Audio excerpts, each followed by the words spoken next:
tumatawid lamang. Ayan lang po. Ayan. Late ko na kinuha guys kasi nga, di ba prayer, Ramadan, sarado yung mga shop. Ayan. Mahirap pa naman tumawid dito guys, mabilisan yung sasakyan. Kaya kailangan talasan yung paningin. Kaliwat kanan yung ating tingin dito guys. Ayan.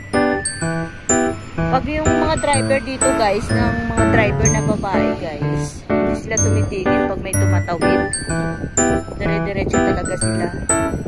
Pag yung lalaki naman yung driver, yan, titigil talaga yan. Tulad yan, tingnan nyo guys, diba? Ang bilis. Dapat yung amo kong lalaki ang kukuha ay tinamad. Ayun, tulog. Kaya ako na lang kukuha. Yan, may pagupitan guys. Ayan din sa harap. Yan, tawid na tayo guys. Kasi malayo pa yung sasakyan.